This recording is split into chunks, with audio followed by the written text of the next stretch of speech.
Good afternoon, all. Good afternoon, ma'am.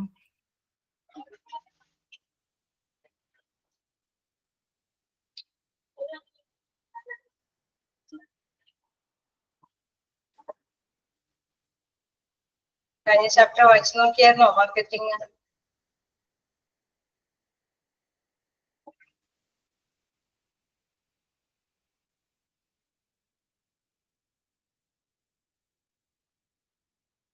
Clear ആണോ? എന്തെങ്കിലും ഡൗട്ടുകളുണ്ടോ? Okay, നമുക്കിപ്പോ നെക്സ്റ്റ് ചാപ്റ്റർ എന്ന് പറയുന്നത് ബേസിക് ഓഫ് കമ്പ്യൂട്ടർ ആണ്. ബേസിക് ഓഫ് കമ്പ്യൂട്ടേഴ്സ് ആണ് നെക്സ്റ്റ് ചാപ്റ്റർ ആയിട്ട് എടുക്കാനുള്ളത്. എല്ലാവരുടെയും കയ്യിൽ കാണാം അല്ലേ?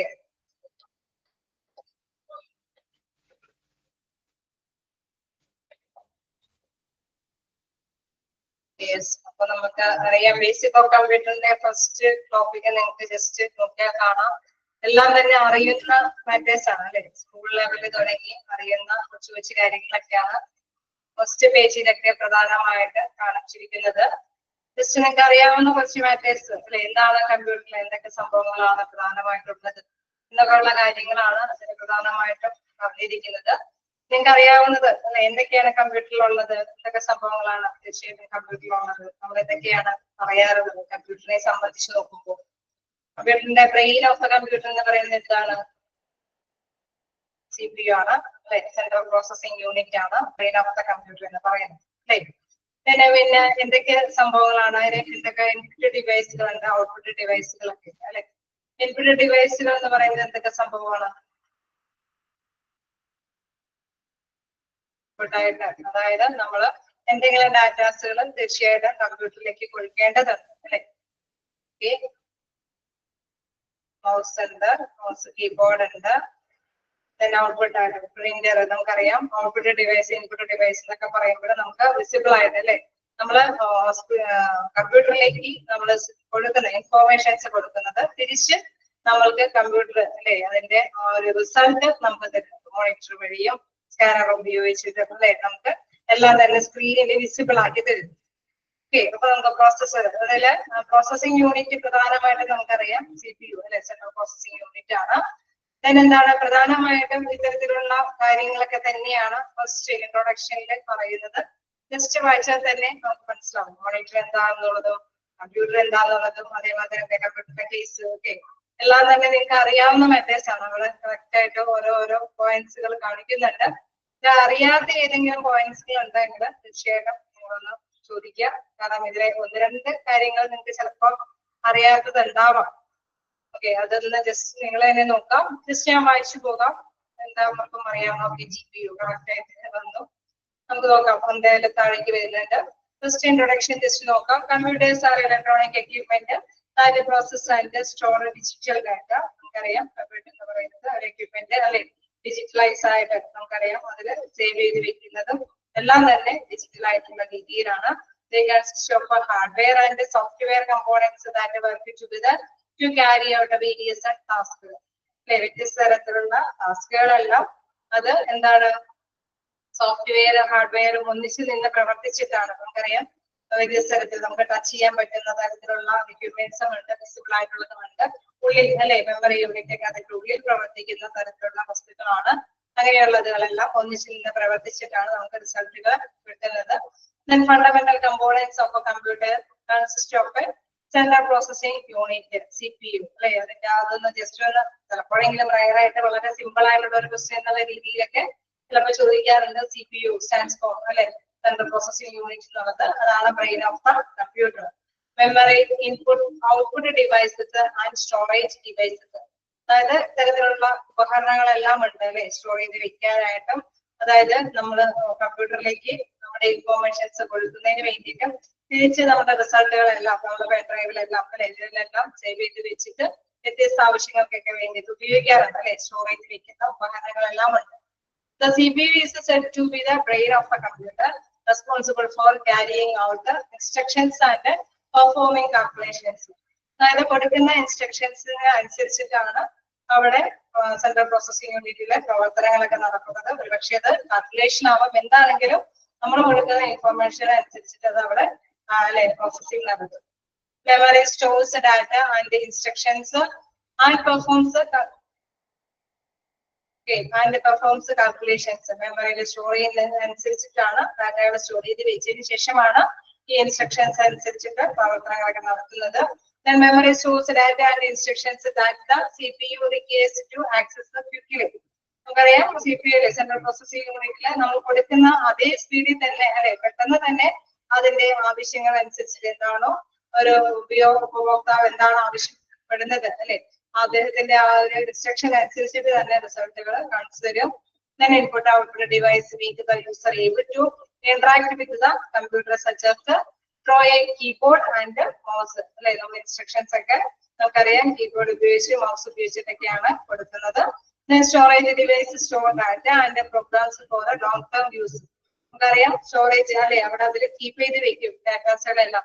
കേസ് നമുക്കറിയാം നമ്മളിപ്പോ കൊടുക്കുന്ന ഡാറ്റാസ് നമുക്ക് ഒരുപക്ഷെ ഇപ്പോഴത്തെ ആവശ്യത്തിന് വേണ്ടിയിട്ട് ആയിരിക്കണമെന്നില്ല അല്ലെ വർഷങ്ങൾക്ക് ശേഷമാണെങ്കിലും അല്ലെങ്കിൽ ടൈമുകൾ ഏതെങ്കിലും ഒരു സമയത്തൊക്കെ ആണെങ്കിലും ഏത് സമയത്താണെങ്കിലും നമുക്കത് എടുത്ത് അല്ലെ നമുക്കത് ഉപയോഗിക്കാവുന്നതാണ്. എന്താണ് ഓപ്പറേറ്റിംഗ് സിസ്റ്റംസ് ആൻഡ് ആപ്ലിക്കേഷൻസ് ആണ് software programs that allow the computer to perform a specific task. വ്യത്യസ്ത തരത്തിലുള്ള അതുകളുണ്ട് അല്ലെ ഓപ്പറേറ്റിംഗ് സിസ്റ്റംസും ആപ്ലിക്കേഷൻ സോഫ്റ്റ്വെയറുകളുണ്ട്. നമുക്കറിയാം ഇപ്പോഴത്തെ ഇന്നോവേറ്റീവ് ആയിട്ടുള്ള കാലഘട്ടത്തില് വിവിധ തരത്തിലുള്ള സോഫ്റ്റ്വെയറുകളുണ്ട് അല്ലെ. നമ്മൾ അത് അനുയോജ്യമായിട്ടുള്ള സോഫ്റ്റ്വെയറുകൾ ഉപയോഗിച്ചിട്ടാണ് ഏതൊരു സ്ഥാപനത്തിലും അവരുടെ വർക്കുകളൊക്കെ നല്ല അപ് ടു ഡേറ്റ് ആയിട്ട് തന്നെ കൈകാര്യം ചെയ്യുന്നത്. അതിനനുസരിച്ചിട്ട് കൊടുക്കുന്ന ഇൻഫോർമേഷൻസിന് അനുസരിച്ചിട്ട് തന്നെ കമ്പ്യൂട്ടർ പ്രോസസ്സ് നടത്തിയിട്ട് അതിന്റെ റിസൾട്ട് ഔട്ട്കം നമുക്ക് തരികയാണ് ചെയ്യുന്നത്. അതിൽ താഴേക്ക് ബോക്സില് കുറച്ച് കാര്യങ്ങളൊക്കെ കാണിച്ചിട്ടുണ്ട്.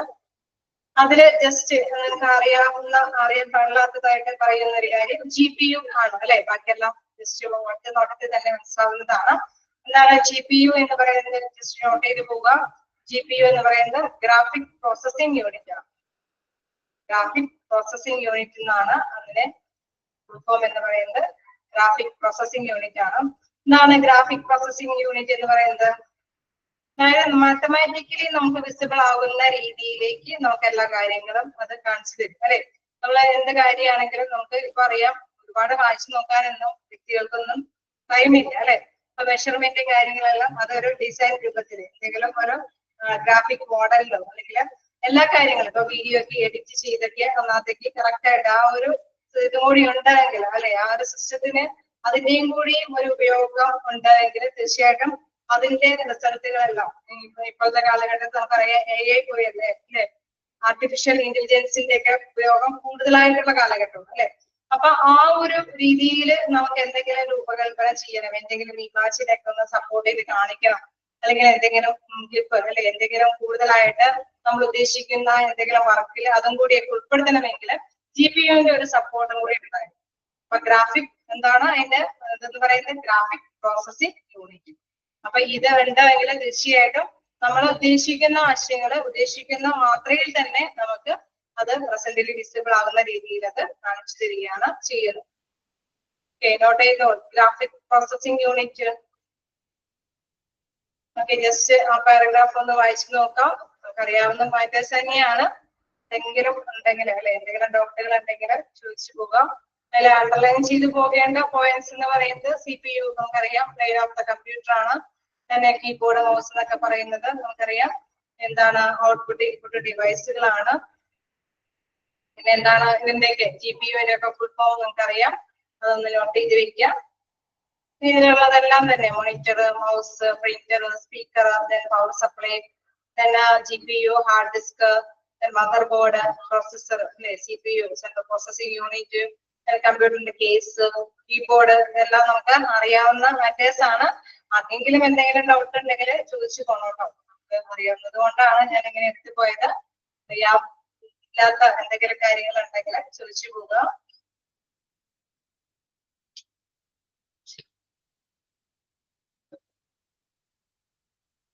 മദർ ബോർഡ് എന്ന് പറയുമ്പോൾ നമ്മുടെ കമ്പ്യൂട്ടറിന്റെ മോസ്റ്റ് ഇമ്പോർട്ടന്റ് ആയിട്ടുള്ള ഒരു ഭാഗമാണ്. നമുക്കറിയാലേ കമ്പ്യൂട്ടറിന്റെ മദർ ബോർഡ് കംപ്ലൈന്റ് ആണെന്ന് പറയുമ്പോൾ അതിന്റെ എല്ലാ കാര്യങ്ങളും അതിന്റെ ഇലക്ട്രോണിക്സിന്റേതായ നമുക്കറിയാം പ്രവർത്തനം നടക്കുന്നത് മദർ ബോർഡിന്റെ സഹായത്തോടെ, പ്രോസസ്സിംഗ് ഒക്കെ നടത്തുന്നത് അതിന്റെ സഹായത്തോടെ. ഓക്കെ, ഞാനിത് സിമ്പിൾ ആയിട്ടുള്ളതായത് കൊണ്ടാണ് കേട്ടോ ഞാൻ ഇത്തിരി സ്പീഡിൽ പറഞ്ഞു പോയത്. നിങ്ങൾക്ക് ഭാഗമുള്ള ബുദ്ധിമുട്ടുള്ള ഭാഗങ്ങള് തീർച്ചയായിട്ടും സ്പീഡ് കുറച്ച് പോകാവുന്നതാണ്. ആദ്യം ഇതൊക്കെ ജസ്റ്റ് വായിച്ചിട്ട് എന്തെങ്കിലും ഡൗട്ട് ഉണ്ടെങ്കിൽ ചോദിക്കാന്നുള്ള ഒരു മെത്തേഡൊക്കെയാണ് എല്ലാവരും ഫോളോ ചെയ്തത്. ഇതൊക്കെ സിമ്പിൾ ആയതുകൊണ്ട് അറിയാവുന്നത് കൊണ്ട് കേസ് പഴയ കാലഘട്ടത്തിനെ അപേക്ഷിച്ച് ഇപ്പൊ എല്ലാവർക്കും കമ്പ്യൂട്ടർ അല്ലെ, അതുകൊണ്ടാണ് ഞാൻ സ്പീഡിൽ വിട്ടത്. ഓക്കെ, മദർ ബോർഡ് എന്ന് പറയുന്നത് കമ്പ്യൂട്ടറിന്റെ പ്രധാനപ്പെട്ട ഒരു സംഭവമാണ്. അതിനെന്തെങ്കിലും കംപ്ലൈന്റുകൾ വന്നു കഴിഞ്ഞ് കഴിഞ്ഞാൽ ഇച്ചിരി കോസ്റ്റ്ലി ആണ് അല്ലെ അത് കൈകാര്യം ചെയ്യുക എന്നുള്ളത്. അതാണ് അവിടെയാണ് എല്ലാ കാര്യങ്ങളും അതിന്റെ ഇലക്ട്രോണിക് സംബന്ധമായിട്ടുള്ള കാര്യങ്ങളെല്ലാം കൈകാര്യം ചെയ്യുന്നത്. അതിന്റെ എന്തെങ്കിലും നമുക്കറിയാം എന്തെങ്കിലും കാര്യങ്ങളൊക്കെ അല്ലെ എന്തെങ്കിലും ചിപ്പുകൾക്കോ എന്തെങ്കിലുമൊക്കെ കംപ്ലൈന്റ് സംഭവിച്ചു കഴിഞ്ഞ് കഴിഞ്ഞാൽ അത് ഇച്ചിരി അല്ലെ കെയർഫുൾ ആയിട്ട് തന്നെ ഹാൻഡിൽ ചെയ്യേണ്ട ഒരു കാര്യം തന്നെയാണ്.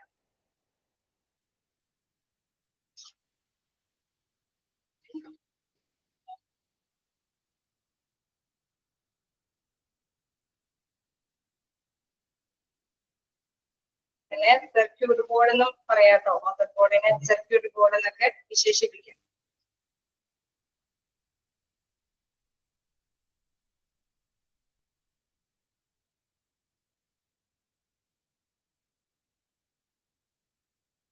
കമ്പ്യൂട്ടർ കേസ് എന്ന് പറയുമ്പോൾ നമുക്കറിയാം അതിന്റെ ആ ഒരു സംഭവം അല്ലെ, ഒരു പ്രൊട്ടക്ഷന് വേണ്ടിയിട്ട് നമുക്കറിയാം അത് അല്ലെ ആ കേസിന്റെ ഉള്ളിലാണ് ഈ മദർ ബോർഡ് എല്ലാം കീപ്പ് ചെയ്ത് വെക്കുന്നത്.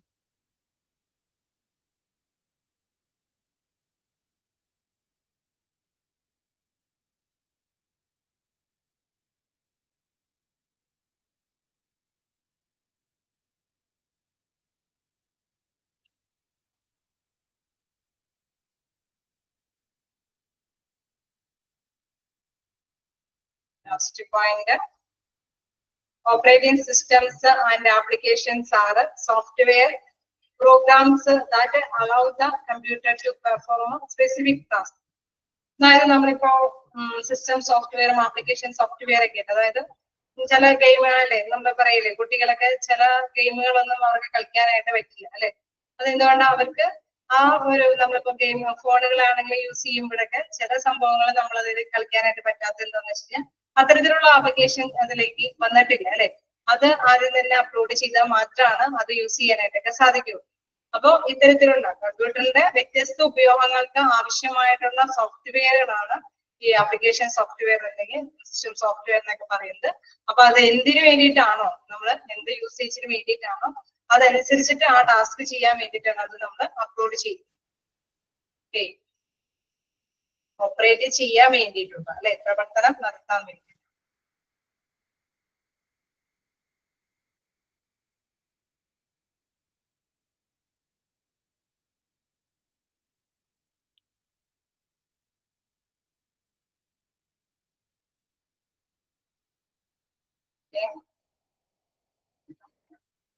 ഹാർഡ് ഡിസ്ക് എന്ന് പറയുമ്പോൾ നമുക്കറിയാം അതല്ലേ നമുക്ക് പ്രവർത്തിപ്പിക്കാനായിട്ട് അല്ലെ പ്രധാനമായിട്ട് നമ്മളുടെ ഡിവൈസുകൾ എന്ന് പറയുന്നത് നമുക്ക് വിഷ്വലി നമുക്ക് കാണാൻ പറ്റുന്ന ഡിവൈസുകളുണ്ട്, അതേമാതിരി തന്നെ വിഷ്വലി കാണാൻ പറ്റാത്ത ഡിവൈസുകളുണ്ട് അല്ലെ. സ്റ്റോറേജ് ഡിവൈസ് എന്ന് പറയുമ്പോൾ നമുക്കറിയാം അതിൽ സ്റ്റോർ ചെയ്ത് വെക്കുന്ന സംഭവങ്ങളാണ്. അതേസമയം നമുക്ക് ടച്ച് ചെയ്യാൻ പറ്റുന്ന ഡിവൈസുകളെയൊക്കെ നമുക്ക് ഹാർഡ് ഡിസ്ക് എന്ന് നമുക്ക് വിശേഷിപ്പിക്കാം. ഓക്കെ,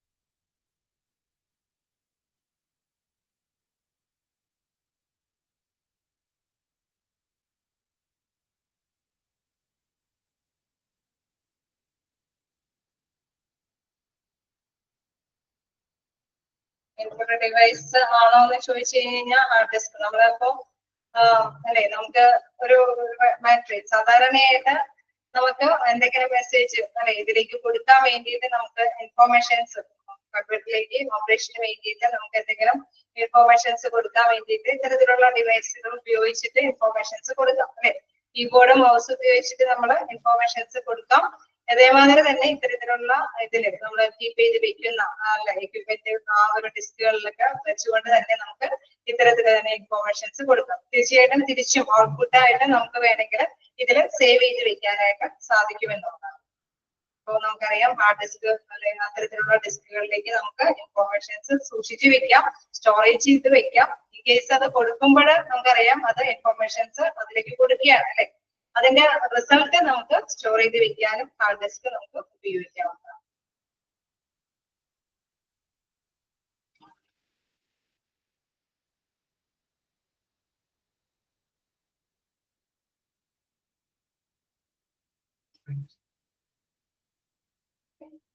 എന്തെങ്കിലും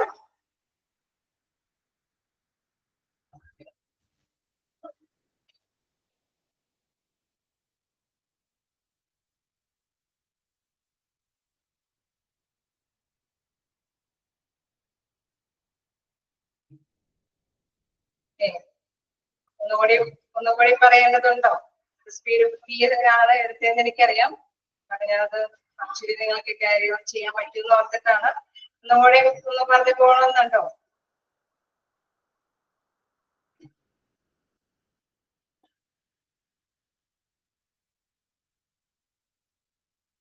ആർക്കെങ്കിലും ക്ലിയർ ആണോ? ഓക്കെ, എങ്കിൽ നമുക്ക് നെക്സ്റ്റ് ഇതിലേക്ക് പോകാം. ഇത് ജസ്റ്റ് നമുക്ക് അറിയാവുന്ന മാറ്റേഴ്സ് ആണ്, പക്ഷെ ഇത്തിരി കവർ ചെയ്യേണ്ടത് കൊണ്ടാണ് കേട്ടോ സ്പീഡിൽ പോയത്. ഇത്തിരി സമയം ഉണ്ടായിരുന്നെങ്കിൽ തീർച്ചയായിട്ടും നിങ്ങളെ കൊണ്ട് കൂടി പറയിപ്പിക്കാൻ പറ്റുന്ന ഒരു ചാപ്റ്റർ ആണത്. പക്ഷെ നമുക്ക് ടൈം അത്ര ഇല്ലാത്തത് കൊണ്ടാണ്. അപ്പൊ നെക്സ്റ്റ് നമുക്ക് നോക്കാം ഫണ്ടമെന്റൽ ഓഫ് കമ്പ്യൂട്ടേഴ്സ് ഇൻക്ലൂഡ്. അതായത് നമുക്കറിയാം കമ്പ്യൂട്ടറിന്റെ ആ ഒരു ബേസിക് ആയിട്ടുള്ള കാര്യങ്ങളെല്ലാം അറിയാവുന്നതാണ്. ഇനി അതിന് വീണ്ടും ഹാർഡ്വെയറും സോഫ്റ്റ്വെയർ ഒക്കെ വീണ്ടും എടുത്ത് പഠിപ്പിക്കുന്നുണ്ട്. അപ്പൊ അതിൽ നമുക്ക് ജസ്റ്റ് ഈ പറഞ്ഞ കാര്യങ്ങളൊക്കെ വീണ്ടും ഡിസ്കഷൻ വരുന്നുണ്ട്. അപ്പൊ നമുക്ക് ഒന്നും കൂടി ക്ലിയർ ചെയ്ത് പോകാനായിട്ട് സാധിക്കും. Fundamentals of a computer include hardware, physical components of a computer like the central processing unit, the CPU, memory, storage device, input output device, and motherboard. Okay. So physical ആയിട്ടുള്ള components ആണ് ഇത്. നമുക്ക് എന്താണ് central processing unit, നമുക്കത് visible അല്ലെ. അതിൽ ഞാൻ പറഞ്ഞപ്പോ അങ്ങോട്ട് ചേഞ്ച് ചെയ്തോ, സോഫ്റ്റ്വെയർ ആണോ വിസിബിൾ ആയിട്ടുള്ളതിൽ മാറ്റങ്ങളുണ്ടായിരുന്നോ? നോക്കുക. ഹാർഡ്വെയർ എന്ന് പറയുമ്പോൾ ഫിസിക്കൽ കമ്പോണൻസ് ഓഫ് കമ്പ്യൂട്ടർ അല്ലെ, കമ്പ്യൂട്ടറിന്റെ ഉള്ളിലുള്ള ഫിസിക്കൽ കമ്പോണൻസ് ആണ്. Like central processing unit, CPU, memory എന്ന് വെച്ച് കഴിഞ്ഞാൽ നമുക്കത് അത്രയും വിസിബിൾ അല്ല അല്ലെ, നമുക്കത് കാണാൻ പറ്റുന്നില്ല. അവര് അത് കമ്പ്യൂട്ടറിൽ തന്നെ സേവ് ചെയ്ത് വെക്കുകയാണ്. സ്റ്റോറേജ് ഡിവൈസുകൾ, input output devices and motherboard. എന്താണ് സോഫ്റ്റ്വെയർ? സോഫ്റ്റ്വെയർ എന്ന് പറയുമ്പോൾ നമുക്ക് ആ ഒരു ഇത് പറയുന്നത് അതിന്റെ പ്രോഗ്രാം സെറ്റിംഗ് ആണ് അല്ലെ. ജസ്റ്റ് ടച്ച് ചെയ്യാൻ, ഇതിന്റെ എക്സാക്ട് മീനിങ്ങിൽ നമ്മൾ പഠിക്കുമ്പോൾ മനസ്സിലാക്കുന്ന ഒരു കാര്യം, നമുക്ക് ടച്ച് ചെയ്യാൻ പറ്റുന്ന വസ്തുക്കൾ അല്ലെ, അതിനെ നമുക്ക് തീർച്ചയായിട്ടും ഹാർഡ്വെയർ എന്ന് പറയാം. നമുക്ക് വിസിബിൾ ആണെന്ന് തന്നെ അതിന്റെ ഉള്ളിലേക്ക് ഇറങ്ങി നോക്കാൻ പറ്റില്ല എങ്കിലും എന്താണ് മദർ ബോർഡ് എന്നുള്ളത് ഇപ്പൊ ഇതിനകത്ത് പിക്ചറൊക്കെ കാണുന്നുണ്ട് അല്ലെ. അപ്പൊ അതൊക്കെ ജസ്റ്റ് നമുക്ക് മനസ്സിലാക്കി എടുക്കാനായിട്ട് സാധിക്കും, ടച്ച് ചെയ്ത് നോക്കാനൊക്കെ ആയിട്ട് സാധിക്കും. അതേസമയം സോഫ്റ്റ്വെയർ എന്ന് പറയുന്നതിന്റെ നേരെ ഓപ്പോസിറ്റ് ആണ്. നമുക്ക് എന്താണെന്ന് ടച്ച് ചെയ്ത് നോക്കാൻ പറ്റില്ല. അതെന്താണ്? അത് പ്രോഗ്രാമുകളാണ് അല്ലെ, അതിന്റെ ഉള്ളിൽ സെറ്റ് ചെയ്തിരിക്കുന്ന പ്രോഗ്രാമുകളാണ്. അപ്പൊ ഹാർഡ്വെയർ എന്ന് പറയുന്നത് physical components of A computer like the central processing unit, memory, storage device, input output devices and motherboard. Software എന്ന് പറയുമ്പോൾ ഈ എക്സാമ്പിൾസ് ഒക്കെ ഒന്ന് ജസ്റ്റ് ചിലപ്പോഴെങ്കിലും വയറായിട്ടൊക്കെ ചോദിക്കാറുണ്ട് കേട്ടോ. ഹാർഡ്വെയർ ഇതില് എന്താണ് കൂട്ടത്തിൽ പെടാത്ത ലോഡ് വെള്ളം ഔട്ട് എന്നൊക്കെ പറഞ്ഞുകൊണ്ട് സോഫ്റ്റ്വെയറിനെ കുറച്ചും ഹാർഡ്വെയറിനെ കുറച്ചൊക്കെ തരുമ്പോൾ അല്ലെ, ഏതെങ്കിലുമൊക്കെ തരുമ്പോൾ ഹാർഡ്വെയർ ആണോ സോഫ്റ്റ്വെയർ ആണോ എന്ന് കൺഫ്യൂഷൻ വരരുത്. അത് മനസ്സിലാക്കി വെക്കുക. ഹാർഡ്വെയർ എന്ന് പറയുമ്പോൾ അതിന്റെ ഫിസിക്കൽ ആയിട്ടുള്ള ഭൗതികമായിട്ടുള്ള കമ്പോണൻസ്, ഘടകങ്ങളാണ് അല്ലെ. അത് കമ്പ്യൂട്ടറിന്റെ ഉള്ളിലുള്ള ഓരോ ഘടകങ്ങളാണ്. ഒരുപക്ഷെ നമുക്കത് വിസിബിൾ ആയിട്ടും ടച്ച് ചെയ്യാനൊക്കെ ആയിട്ട് സാധിക്കുന്ന തരത്തിലുള്ള സംഭവങ്ങളാണ്. അതേസമയം സോഫ്റ്റ്വെയർ എന്ന് പറയുന്നത് programs and operating systems that make the computer able to perform a task. അതായത് ഏതെങ്കിലും ടാസ്കുകൾ അല്ലെ, എന്തെങ്കിലും പ്രോഗ്രാമുകളെല്ലാം സെറ്റ് ചെയ്യുമ്പോൾ നമുക്കത് കൈകാര്യം ചെയ്യാൻ വേണ്ടിയിട്ടുള്ള സെറ്റ് ചെയ്തിരിക്കുന്ന പ്രോഗ്രാമുകളെയാണ് സോഫ്റ്റ്വെയർ എന്ന് പറയുന്നത്. നമുക്കിപ്പോ കുറച്ച് പ്രോബ്ലംസിന്റെ റിസൾട്ടുകൾ കണ്ടെത്തണം അല്ലെ, നമ്മൾ അതിലേക്ക് ആ ഒരു രീതിയിലേക്ക് നമുക്കറിയാം ആ പ്രോബ്ലംസ് സെറ്റ് ചെയ്തിട്ടുണ്ടാവും. ആ ഇന്ത്യൻ എഡിറ്റർ ഇൻ കേസ് നമ്മളിപ്പോ അക്കൗണ്ട് സെക്ഷനിലൊക്കെ നോക്കുമ്പോൾ ടാലി ഒരു പ്രോഗ്രാമാണ് അല്ലെ. അത് ആ ഒരു രീതി വരുമ്പോൾ അവർക്ക് ഓട്ടോമാറ്റിക് ആയിട്ട് ആ ഒരു ബിസിനസ് ഫേം എന്താണ് ടാലി അവിടെ ഇൻസ്റ്റാൾ ചെയ്തിട്ടുണ്ടെങ്കിൽ തീർച്ചയായിട്ടും ആ പ്രോഗ്രാം വരും. അതിനനുസരിച്ചിട്ട് ഇവര് ഡാറ്റാസൊക്കെ കൊടുക്കുക അല്ലെ. നമ്മൾ ഇൻഫോർമേഷൻസ് ഒക്കെ കമ്പ്യൂട്ടറിന് കൊടുക്കും. ആ പ്രോഗ്രാം അനുസരിച്ചിട്ട് അതിന്റെ റിസൾട്ടുകൾ കിട്ടിക്കൊണ്ടിരിക്കും. അപ്പൊ ഏതെങ്കിലും നമുക്കറിയാം ആ ഒരു ടാലി എന്ന പറയുന്ന ഓപ്ഷൻ അതിൽ ഇൻസ്റ്റാൾ ചെയ്താൽ മാത്രമാണ് അതില് അത്തരത്തിലുള്ള വർക്കുകളുടെ റിസൾട്ട് കിട്ടുകയുള്ളൂ അല്ലെ. അപ്പൊ ഏത് സംഭവമാണെങ്കിലും നമുക്ക് എന്തിനെ കുറിച്ചിട്ടാണ് ഇപ്പൊ ഹോസ്പിറ്റലിലൊക്കെ ആണെങ്കിൽ അതിൻ്റെതായിട്ടുള്ള ഇപ്പൊ നമ്മള് ഫ്രണ്ട് ഓഫീസൊക്കെ പഠിച്ചപ്പോൾ CRMന്റെ കാര്യമൊക്കെ പഠിച്ചു അല്ലെ. അപ്പൊ അവിടെ ആ സോഫ്റ്റ്വെയർ അവിടെ ഇൻസ്റ്റാൾ ചെയ്യുമ്പോഴാണ് ആ രീതിയിലേക്ക് വരുമ്പോ തന്നെ അല്ലെ വ്യക്തികളുടെ പേരുകളൊക്കെ കറക്റ്റ് ആയിട്ട് എന്താണ് പേര് അപ്പൊ നമ്മൾക്ക് എൻ്റർ ചെയ്യാനൊക്കെ ആയിട്ടുള്ള സൗകര്യമുണ്ട്. അപ്പൊ ഈ സോഫ്റ്റ്വെയർ എന്ന് പറയുന്നത് എന്താണ്? അതൊരു പ്രോഗ്രാം സെറ്റ് ചെയ്യുന്നതാണ്. ഹാർഡ്വെയറും സോഫ്റ്റ്വെയറും തമ്മിലുള്ള വേരിയേഷൻ എന്താണെന്ന് മനസ്സിലായോ?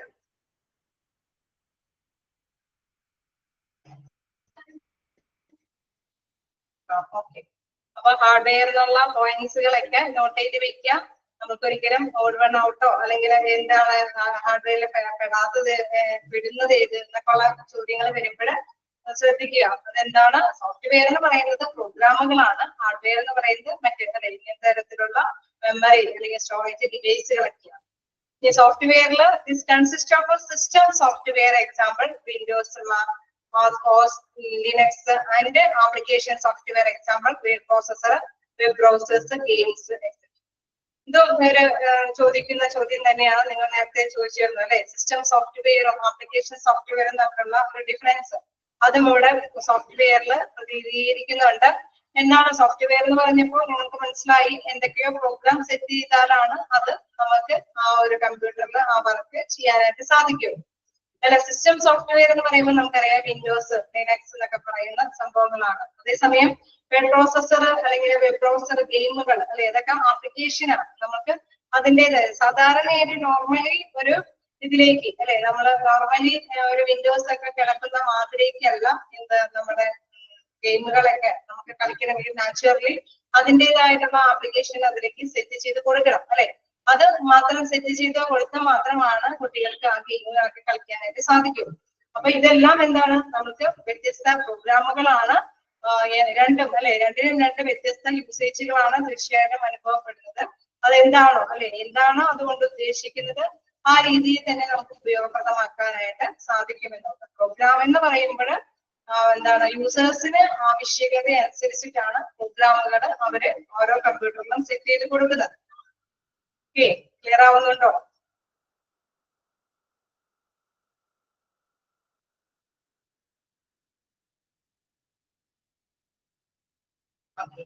അപ്പോ പ്രോഗ്രാമുകൾക്ക് അനുസൃതമായിട്ടാണ് യൂസേഴ്സിന് അതിന്റെ ഉപയോഗം നേടിയെടുക്കാനായിട്ട് സാധിക്കുന്നത്. രണ്ട് തരത്തിലുള്ള സോഫ്റ്റ്വെയർ ആണ് സാധാരണയായിട്ട് ഉള്ളത്. ഇതാണ് system software and application software. എന്താണ് ഇതിലെ പ്രധാനമായിട്ടും ആപ്ലിക്കേഷൻ സോഫ്റ്റ്വെയർ എന്ന് പറയുന്നത് വിൻഡോസ് അല്ലെ sorry word processor, web browser, games ഒക്കെ ആപ്ലിക്കേഷൻ സോഫ്റ്റ്വെയർ ആണ്. അതേമാതിരി തന്നെ സിസ്റ്റം സോഫ്റ്റ്വെയറിന് എക്സാമ്പിൾ ആണ് എന്ത്? Windows, OS, Linux. ഓക്കെ, അപ്പോ മാക്കോസും ലിനക്സും എല്ലാം എന്തിന്റെ എക്സാമ്പിൾ ആണ്? അത് ചിലപ്പോഴെങ്കിലും റയർ ആയിട്ടൊക്കെ ചോദിക്കാറുണ്ട്. ഇതിൽ കറക്റ്റ് ആയിട്ട് തന്നെ എക്സാമ്പിൾ സഹിതം കൊടുത്തേക്കുന്നത് കൊണ്ട് മാറിപ്പോവാതിരിക്കാനായിട്ട് ശ്രദ്ധിക്കുക. സിസ്റ്റം സോഫ്റ്റ്വെയർ എന്ന് പറയുന്നത് വിൻഡോസ്, മാക്കോസ്, ലിനക്സ് എല്ലാം. നെക്സ്റ്റ് പറയുന്നത് application software, web processor, web browser, games. വീണ്ടും സെൻട്രൽ പ്രോസസിംഗ് യൂണിറ്റ് ഈ പ്രത്യേകം വിവരിക്കേണ്ടതില്ല അല്ലെ, നിങ്ങൾക്ക് എല്ലാവർക്കും അറിയാവുന്നതാണ്. ബ്രെയിൻ ഓഫ് ദ കമ്പ്യൂട്ടർ ആണ്. That carries the out instructions, performs calculations and controls data processing. അതായത് ഇൻസ്ട്രക്ഷൻസ് എല്ലാം അത് സ്വീകരിച്ച് അതിന്റെ അല്ലെ എന്താണോ ഇൻസ്ട്രക്ഷൻസ്, എന്താണോ കൊടുത്തിരിക്കുന്ന നിർദ്ദേശങ്ങള്, ആ നിർദ്ദേശങ്ങൾക്ക് അനുസരിച്ചിട്ട് തന്നെ കാൽക്കുലേഷൻസ് ഒക്കെ പെർഫോം ചെയ്യും.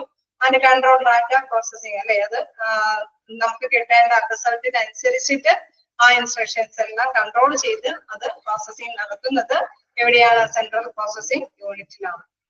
മെമ്മറി എന്ന് പറയുമ്പോൾ എന്താണ്? നമുക്കറിയാം സ്റ്റോർ ചെയ്ത് വെക്കുന്ന പ്ലേസ് അല്ലെ.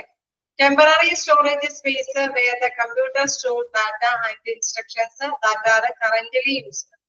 നമുക്കറിയാം ചിലപ്പോഴൊക്കെ അല്ലെ നമ്മൾ കൊടുക്കുന്ന മാത്രയിൽ തന്നെ ആ സമയത്ത് ടെമ്പററി സമയത്ത് മാത്രമാണ് അവിടെ ഡാറ്റയെ സ്റ്റോർ ചെയ്ത് വെക്കുന്നത്. It includes random access memory. അതായത് അങ്ങനത്തെ ഉള്ള ഒരു ഇത് അല്ലെ ടെമ്പററി സമയത്തേക്ക് മാത്രമാണ് അത് ഡാറ്റകളൊക്കെ സ്റ്റോർ ചെയ്ത് വെക്കുന്നതെങ്കിലും തീർച്ചയായിട്ടും അതെന്താണ് റാൻഡം ആക്സസ് മെമ്മറിയിലാണ് സ്റ്റോർ ചെയ്ത് വെക്കുക. അതേമാതിരി തന്നെ അതിനെ മറ്റൊരു പേരിൽ അറിയപ്പെടും ക്യാച്ച് മെമ്മറി അല്ലെ. ഇത് also known as catch memory എന്ന് പറയും അതിനെ അറിയപ്പെടും. പിന്നെ എന്താണ് സ്റ്റോറേജ് റാൻഡം ആക്സസ് മെമ്മറി അതും നോട്ട് ചെയ്ത് പോവുക. ചിലപ്പോഴെങ്കിലും സിമ്പിൾ ആയിട്ടൊക്കെ ഒരു ചോദ്യത്തിന്റെ പേരിലൊക്കെ ചോദിക്കാറുണ്ട്. എന്താണ് RAM stands for random access memory. എന്താണ് നമ്മൾ അതിൽ വീണ്ടും അതിലൊന്നും പെടാതെ തന്നെ പഠിക്കുന്നുണ്ട്. Read only memory random access memory എന്നൊക്കെയാണ് നമ്മൾ പഠിച്ചു പോകുന്നത് അല്ലെ. ഇതില് പ്രത്യേകമായിട്ട് എടുത്ത് നിങ്ങൾക്ക് പഠിക്കാനുള്ളത് റാൻഡം ആക്സസ് മെമ്മറി മാത്രമാണ്. എന്താണ് നെക്സ്റ്റ് പറയുന്നത് സ്റ്റോറേജിൽ എന്താ പറയുന്നത് permanent storage device. Example hard disk drive, solid state drives used to store data, programs and operating systems even when the computer is a power off. അതായത് സോളിഡ് സ്റ്റേറ്റ് ഡിവൈസ് അത് ചിലപ്പോൾ കേട്ടിട്ടുണ്ടാവില്ല. എന്താണ് അതിൽ ഉദ്ദേശിക്കുന്നത്? ഡാറ്റയൊക്കെ സ്ഥിരമായിട്ട് അല്ലെ സംഭരിച്ചു വെക്കുന്നത്. അതിന് വേണ്ടിയിട്ടുള്ള സർക്യൂട്ടുകൾ ഇന്റഗ്രേറ്റഡ് സർക്യൂട്ടുകളിലെല്ലാം ഡാറ്റയൊക്കെ സ്ഥിരമായിട്ട് അത് നഷ്ടപ്പെടാത്ത രീതിയിൽ സംഭരിച്ചു വെക്കുന്ന ഇതാണ് സോളിഡ് സ്റ്റേറ്റ് ഡിവൈസ് എന്ന് പറയുന്നത്. സോളിഡ് സ്റ്റേറ്റ് ഡിവൈസ് എന്ന് പറയുന്നത് ഡാറ്റയൊന്നും ഒരുപാട് നാളെ അല്ലെ കീപ്പ് ചെയ്ത് വെക്കാൻ വേണ്ടിയിട്ട് നഷ്ടപ്പെട്ടു പോകരുത് എന്നുള്ള രീതിയിൽ കീപ്പ് ചെയ്ത് വെക്കുന്ന ഡാറ്റകളെയാണ് സോളിഡ് സ്റ്റേറ്റ് ഡിവൈസുകൾ എന്ന് ഉദ്ദേശിക്കുന്നത്. എന്താണ് നെക്സ്റ്റ് പറയുന്നത് programs and operating systems even when the computer is a power off. നമുക്കറിയാം ഇത്തരത്തിലുള്ള ഡിസ്കുകളിൽ നമ്മൾ ഹാർഡ് ഡിസ്ക് നമുക്കറിയാം ഇത്തരത്തിലുള്ള ഡിസ്ക് പെൻഡ്രൈവ് പോലെയുള്ള ഹാർഡ് ഡിസ്ക് ഡ്രൈവുകളിലെല്ലാം സൂക്ഷിച്ചു വെച്ച് കഴിഞ്ഞാൽ ഒരുപക്ഷെ നമുക്ക് കറണ്ട് പോയാലും അപ്പൊ തന്നെ നമ്മുടെ ഡാറ്റാസുകളൊന്നും നഷ്ടപ്പെടില്ല അല്ലെ. അതേസമയം ചിലപ്പോഴൊക്കെ നമുക്കറിയാം നമ്മൾ സേവ് ചെയ്ത് വെക്കുന്നില്ല എങ്കിൽ നമ്മൾ എന്തെങ്കിലും ഡാറ്റാസുകളൊക്കെ ഇൻസ്ട്രക്ഷൻസ് ഒക്കെ ചെയ്തുകൊണ്ടിരിക്കാതെ തന്നെ അതൊന്നും സേവ് ചെയ്ത് വെക്കുന്നില്ലെങ്കിൽ അല്ലെ ഏതെങ്കിലും ഫയലൊന്നും സേവ് ചെയ്ത് വെക്കുന്നില്ലെങ്കിൽ കറണ്ട് പോയി കഴിഞ്ഞാൽ തീർച്ചയായിട്ടും അതും നഷ്ടപ്പെടാനായിട്ട് സാധ്യതയുണ്ട്. അതേസമയം ഇത്രയും നാള് അല്ലെ നമ്മള് ഹാർഡ് ഡിസ്കിലോ അല്ലെങ്കിൽ സോളിഡ് സ്റ്റേറ്റ് ഡിവൈസുകളിലൊക്കെ നമ്മൾ ഡാറ്റാസ് സേവ് ചെയ്ത് വെച്ച് കഴിഞ്ഞാൽ വീണ്ടും നമുക്ക് എപ്പോ വേണമെങ്കിലും അത് യൂസ് ചെയ്യാനായിട്ടൊക്കെ സാധിക്കും. അപ്പൊ സ്റ്റോറേജ് എന്ന് പറഞ്ഞാൽ ആ ഒരു പോയിന്റിൽ മനസ്സിലാക്കാം. പെർമനന്റ് സ്റ്റോറേജ് ഡിവൈസുകളുണ്ട്. അതിന്റെ എക്സാമ്പിളുകളാണ് hard disk drive, solid state ഡ്രൈവുകളെല്ലാം. അത് ഒരുപാട് നാളത്തേക്ക് അതിലേക്ക് സ്റ്റോർ ചെയ്ത് വെക്കാനായിട്ട് സാധിക്കുമെന്നത്. ഇൻപുട്ട് ഔട്ട്പുട്ട് ഡിവൈസുകൾ ഇൻപുട്ട് ഔട്ട്പുട്ട് ഡിവൈസുകൾക്ക് എക്സാമ്പിൾ ഒക്കെ നിങ്ങൾ തന്നെ പറഞ്ഞിരുന്നു. എന്താണ് these are devices used to interact with the computer like a keyboard, mouse, then നമുക്ക് മീൻ ചെയ്യാം. then monitor, printers and scanners. സ്കാനറുകളിലും പ്രിന്ററുകളിലും അല്ലെ പ്രിന്ററുകളൊക്കെ നമുക്ക് ഔട്ട്പുട്ട് ഡിവൈസ് ആയിട്ട് നമുക്ക് തീർച്ചയായിട്ടും ആ ഒരു റിസൾട്ടുകളൊക്കെ നമുക്ക് തരുന്നത് അല്ലെ മറ്റുള്ള സ്ഥലങ്ങളിലേക്ക് എത്തിക്കാൻ വേണ്ടിയിട്ടൊക്കെ നമ്മൾ പ്രിന്ററുകളിലൊക്കെ നമ്മൾ പ്രിന്റ് ചെയ്തെടുത്ത് അല്ലെ കോപ്പികളെല്ലാം എല്ലായിടത്തേക്കൊക്കെ പാസ് ചെയ്ത് പോകും. അപ്പൊ എന്ന് പറഞ്ഞ മാതിരി നമ്മൾ എന്തൊക്കെ ഇൻസ്ട്രക്ഷൻസോ ഒക്കെ കീബോർഡ് മൗസ് ഒക്കെ ഉപയോഗിച്ചിട്ട് നമുക്ക് കമ്പ്യൂട്ടറിൽ കൊടുക്കാമോ അതെല്ലാം CPU വർക്ക്ഔട്ട് ഒക്കെ ചെയ്ത് സ്റ്റോർ ചെയ്ത് വെച്ച് അത് കറക്റ്റ് ആയിട്ട് നമുക്ക് മോണിറ്ററിലെ സ്ക്രീനിൽ വിസിബിൾ ആവും. ദെൻ അതെല്ലാം എന്താണ് നമുക്ക് സ്കാനറോ പ്രിന്ററോ ഒക്കെ ഉപയോഗിച്ചിട്ട് നമുക്ക് നമ്മുടേതായിട്ടുള്ള ആവശ്യത്തിലേക്കും ഉപയോഗിക്കാനൊക്കെ സാധിക്കുന്നുണ്ട്.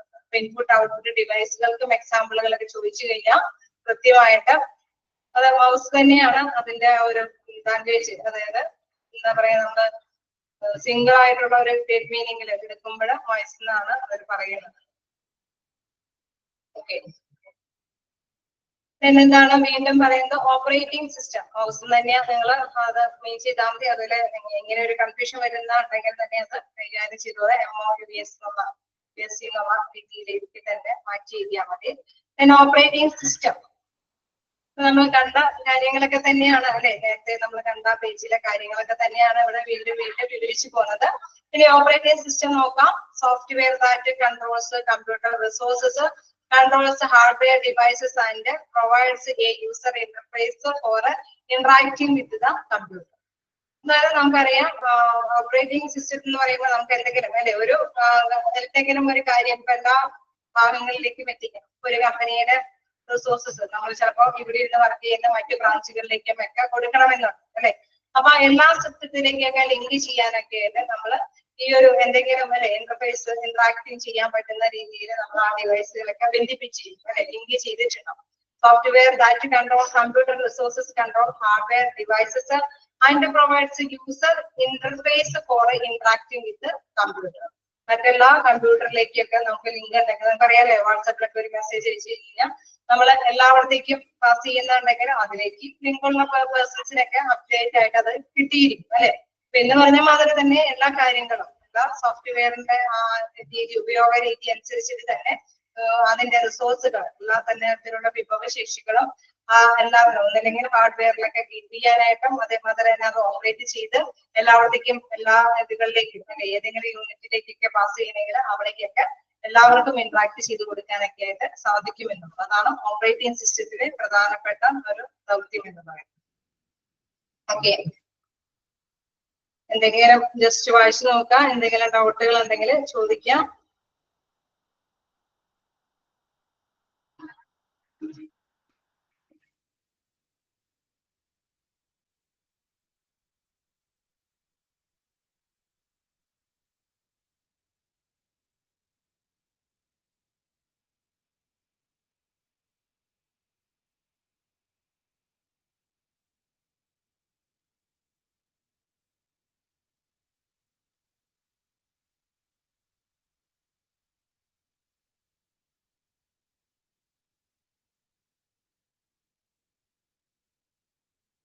ഒക്കെയാണ്.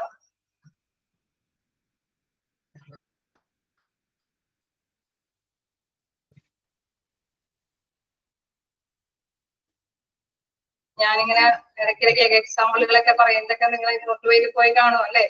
കാരണം മോക്ക് ടെസ്റ്റും അല്ലെ ഇങ്ങനത്തെ തന്നെയുള്ള കുറച്ച് എന്താ പറയാ തെരഞ്ഞെടുക്കുന്ന ഓപ്ഷൻസ് ആയതുകൊണ്ട് ചെറിയ ചെറിയ ക്വസ്റ്റ്യൻസ് ഒക്കെയാണ് പൊതുവെ ചോദിക്കാറുള്ളൂ.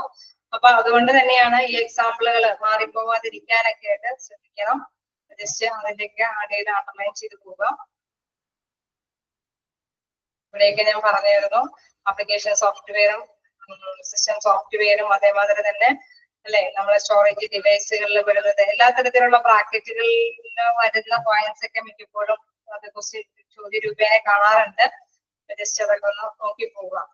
ഇൻപുട്ട് ഡിവൈസുകൾക്ക് അല്ലെങ്കിൽ ഔട്ട്പുട്ട് ഡിവൈസുകൾക്ക് എക്സാമ്പിളുകൾ അതൊക്കെ ജസ്റ്റ് ഒന്ന് അണ്ടർലൈൻ ചെയ്ത് പഠിച്ചു പോകാം. അതൊക്കെ എല്ലാം നിങ്ങൾക്ക് അറിയാവുന്നതാണ്. നമുക്ക് നെക്സ്റ്റ് ഇതിലേക്ക് പോകാം. കണ്ടിന്യൂ ചെയ്യാലോ?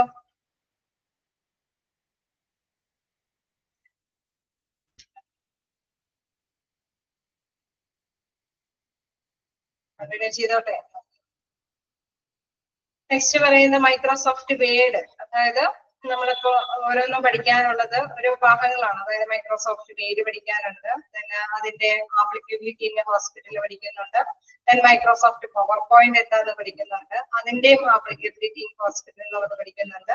വീണ്ടും മൈക്രോസോഫ്റ്റ് എക്സൽ ഉണ്ട്, അതേമാതിരി തന്നെ അല്ലെ അതിന്റെ ആപ്ലിക്കബിലിറ്റിയും അതേപോലെ തന്നെ വീണ്ടും നെക്സ്റ്റ് പറയുന്നത് ഈ ഒരു ടേമില് അല്ലെ ഈ കാലഘട്ടത്തിന്റെ ഇന്റർനെറ്റ് സൗകര്യങ്ങളും സംഭവങ്ങളൊക്കെ. അപ്പൊ ആ ഒരു ടേം എടുത്ത് കഴിയുമ്പോൾ നമുക്ക് പ്രധാനമായിട്ടും പഠിക്കാനുള്ളത് വേർഡും എക്സലും പിന്നെ പവർ പോയിന്റുമാണ് പ്രധാനമായിട്ടും നമുക്ക് പഠിക്കാനുള്ള 3 കാര്യങ്ങൾ.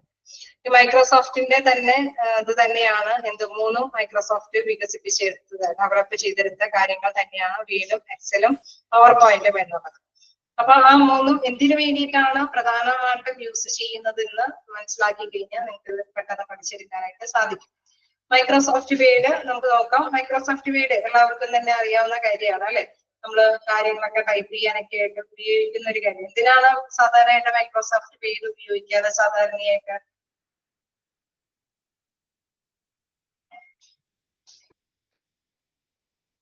മൈക്രോസോഫ്റ്റ് വേഡ് എന്തെങ്കിലുമൊക്കെ യൂസ് ചെയ്യാറുണ്ടോ? റൈറ്റിംഗ്. ഓക്കെ, നമ്മൾ എന്തെങ്കിലും റെസ്യൂം തയ്യാറാക്കാനോ അല്ലെ എന്തെങ്കിലും റിപ്പോർട്ടുകളോ ഡോക്യുമെന്റുകളൊക്കെ തയ്യാറാക്കാനായിട്ടൊക്കെ നമ്മൾ മൈക്രോസോഫ്റ്റ് വേഡ് ആണ് ഉപയോഗിക്കുന്നത് അല്ലെ. ഓക്കെ, അപ്പൊ നമുക്ക് അതിന് അങ്ങനെ ചെയ്യുമ്പോഴൊക്കെ അതിന്റെ ഗുണവശങ്ങളാണ് പറയുന്നത്. എഡിറ്റ് ചെയ്യാനൊക്കെ എളുപ്പമാണ് അല്ലെ. മൈക്രോസോഫ്റ്റ് വിയിൽ നമ്മളിങ്ങനെ റിപ്പോർട്ടുകളോ അല്ലെങ്കിൽ എന്തെങ്കിലും റൈറ്റിംഗ് കാര്യങ്ങളോ റെസ്യൂമുകളൊക്കെ തയ്യാറാക്കാനൊക്കെ ആയിട്ട് മൈക്രോസോഫ്റ്റ് വിയിലാണ് നമ്മൾ ഉപയോഗിക്കാറ്. അതിന്റെ ഒരു പ്രധാനപ്പെട്ട സവിശേഷതയാണ് നമുക്ക് എഡിറ്റ് ചെയ്യാൻ അല്ലെ, എന്തെങ്കിലും കൂട്ടിച്ചേർക്കാനൊക്കെ ആയിട്ടും അല്ലെങ്കിൽ കട്ടിങ് മാറ്റാനൊക്കെ ആയിട്ട് സാധിക്കും. പിന്നെ എന്തെങ്കിലും പ്രത്യേകതകളുണ്ടോ?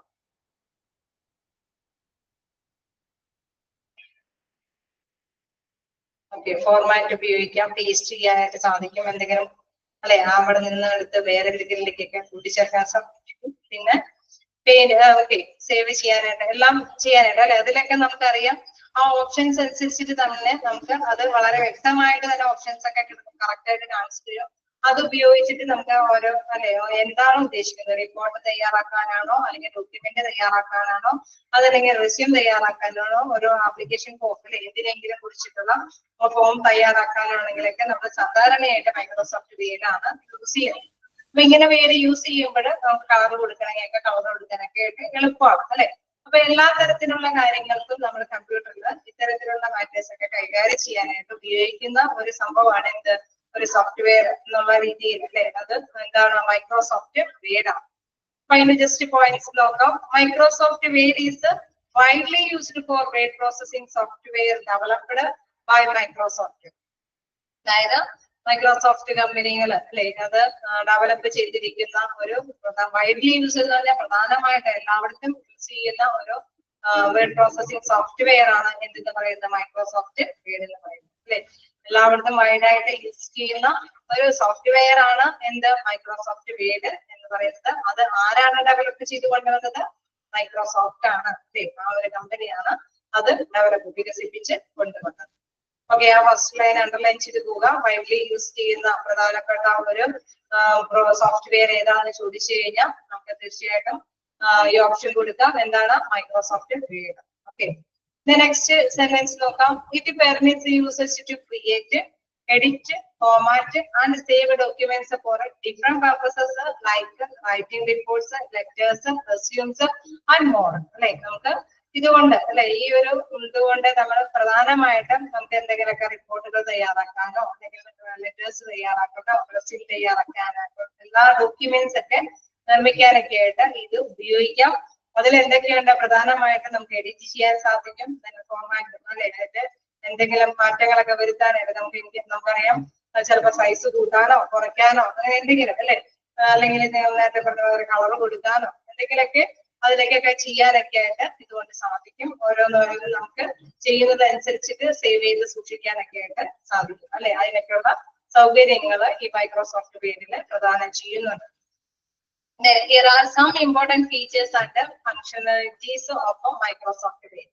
ഇവിടെ നമ്മൾ ഈ പറഞ്ഞ കുറച്ച് ഫീച്ചേഴ്സ് ജസ്റ്റ് പറഞ്ഞു അല്ലെ, ഫോർമാറ്റ് ചെയ്യാൻ പറ്റും, എഡിറ്റ് ചെയ്യാൻ പറ്റും എന്നൊക്കെ പറഞ്ഞു അല്ലെ. അത്തരത്തിലുള്ള സവിശേഷതകളാണ് താഴെ പറയുന്നത്. നോക്കാം. ഫസ്റ്റ് പോയിന്റ് പറയുന്നത് യൂസർ ഫ്രണ്ട്ലി ഇന്റർഫേസ്. അതായത് നമുക്കിപ്പോ ഒരു അറിയാത്തവരാണെങ്കിലും അല്ലെ, കമ്പ്യൂട്ടർ ഇപ്പൊ അറിയാത്തവരാരുമില്ല, ഇൻ കേസ് അറിയില്ല എന്ന് പറഞ്ഞാൽ ആരും എന്തെങ്കിലും അല്ലെ നമുക്ക് അറിയില്ല എന്ന് പറഞ്ഞുകൊണ്ട് യൂസ് ചെയ്യാതിരുന്ന നമ്മൾ തന്നെ താഴേക്ക് അല്ലെ പിന്നിലോട്ട് പോകും. കാരണം നമ്മൾ എന്തിനെ കുറിച്ച് കമ്പ്യൂട്ടർ യുഗമായത് കൊണ്ട് തന്നെ നമ്മൾ എന്തിനെ കുറിച്ചും അറിഞ്ഞിറങ്ങി തന്നെ വലുതാവണം അല്ലെ, പഠിച്ച് പോകണം അല്ലെ. തീർച്ചയായിട്ടും നമ്മുടെ മക്കൾക്കാണെങ്കിലും എല്ലാവർക്കാണെങ്കിലും നമ്മളെക്കാൾ കൂടുതൽ ഇതുണ്ടെങ്കിലും നമുക്കും അവരോടൊപ്പം എത്തിപ്പെടാനായിട്ട് സാധിക്കും. കാരണം ഇത് നമുക്ക് ക്യാച്ച് ചെയ്യാൻ പറ്റുന്ന തരത്തിൽ ഈസിലി ആയിട്ട് നമുക്ക് അല്ലെ നമുക്ക് കൈകാര്യം ചെയ്യാൻ പറ്റുന്ന ഒരു എന്താണ് പ്രോഗ്രാമാണ് ഇതിൽ സെറ്റ് ചെയ്ത് വെച്ചിരിക്കുന്നത്. നോക്കാം. യൂസർ ഫ്രണ്ട്ലി ഇന്റർഫേസ് എന്ന് പറയുമ്പോൾ Microsoft word offers A user friendly and intuitive interface, making it reachable to both the beginners and experienced users. അതായത് തുടക്കക്കാരാണെങ്കിലും അല്ലെങ്കിൽ എക്സ്പീരിയൻസ്ഡ് ആയിട്ടുള്ള പേഴ്സൺസ് ആണെങ്കിലും എല്ലാ തരത്തിലുള്ള ആൾക്കാർക്കും അത് നല്ല ഇഷ്ടത്തോട് കൂടിയിട്ട് അല്ലെ നല്ല രീതിയിൽ തന്നെ ഉപയോഗിക്കാനൊക്കെ ആയിട്ട് സാധിക്കും. നമുക്കറിയാം ചില ഭാഗത്ത് അല്ലെ മൗസ് കൊണ്ടുവന്ന് വെക്കുമ്പോൾ തന്നെ അതിന്റെ കൃത്യമായിട്ട് തന്നെ അതിന്റെ കാര്യങ്ങളൊക്കെ അപ്ഡേറ്റ് ആയിട്ട് ഇങ്ങനെ തെളിഞ്ഞു വരും അല്ലെ. അപ്പൊ അതെന്തിനാണ് ഉപയോഗിക്കുന്നതൊക്കെ ജസ്റ്റ് ഒന്ന് ക്ലിക്ക് ചെയ്ത് കഴിഞ്ഞാൽ അതെന്തിനാ ഉപയോഗിക്കുന്നതൊക്കെ പെട്ടെന്ന് തന്നെ മനസ്സിലാക്കി എടുക്കാനൊക്കെ സാധിക്കും അല്ലേ. നമ്മൾ ഉപയോഗിച്ചൊക്കെ നോക്കിയിട്ടില്ലേ, ശരിയല്ലേ അല്ലേ? ഓക്കെ, അപ്പൊ നമുക്ക് ആ ഒരു രീതിയിൽ നമുക്കത് ഫ്രണ്ട്ലി ആയിട്ട് നമുക്ക് ഈസി ആയിട്ട് തന്നെ പഠിച്ചെടുക്കാനൊക്കെ ആയിട്ട് സാധിക്കും. The toolbar and the ribbon provide a quick entry to different formatting and editing options. അല്ലെ നമുക്കറിയാം ആ ടൂൾ ബാറിൽ കറക്റ്റ് ആയിട്ട് അവിടെ ഫയലും സംഭവങ്ങളൊക്കെ കറക്റ്റായിട്ട് കൊടുത്തിട്ടുണ്ടാവും. ഓരോന്നിനും ചെന്ന് ക്ലിക്ക് ചെയ്ത് കഴിയുമ്പോൾ നമുക്ക് അതിന്റെ കൃത്യമായിട്ടുള്ള കാര്യങ്ങളൊക്കെ മനസ്സിലാക്കി എടുത്ത് അത് ഈസി ആയിട്ട് ഉപയോഗിക്കാനായിട്ട് സാധിക്കും. അതൊരു പ്രധാനപ്പെട്ട സവിശേഷതയായിട്ട് പറയുകയാണ് യൂസർ ഫ്രണ്ട്ലി ഇന്റർഫേസ്. നെക്സ്റ്റ് എന്ന് പറയുന്നത് സ്പീഡ് കൂടുന്നില്ലല്ലോ അല്ലെ?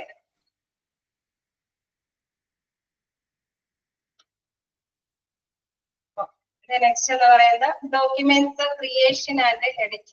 ഞാൻ ആദ്യത്തെ സ്പീഡ് കൂട്ടിയത് അതിന്റെ ഒരു കണ്ടിന്യൂവേഷൻ ആയിട്ട് ഇവിടെ വിവരിക്കുന്നുണ്ടായിരുന്നു. അതാണ് എന്നാലും ഇത്തിരി കുറച്ച് പറയേണ്ടതായിരുന്നു. നമുക്കിങ്ങനെ എന്താ പറയുന്ന പോർഷൻസ് തീർക്കണം എന്നുള്ള ഒരു ഇത് വന്നതുകൊണ്ടാണ്. എന്തെങ്കിലും എപ്പോഴെങ്കിലും സ്പീഡ് കൂടുന്നുണ്ടെങ്കിൽ നിങ്ങൾ അത് ഇപ്പം ചെയ്യണേ. നമുക്കൊന്ന് സ്പീഡ് കുറച്ച് പോവാം. നെക്സ്റ്റ് എന്ന് പറയുന്നത് ഡോക്യുമെന്റ്സ് ക്രിയേഷൻ ആൻഡ് എഡിറ്റിംഗ്.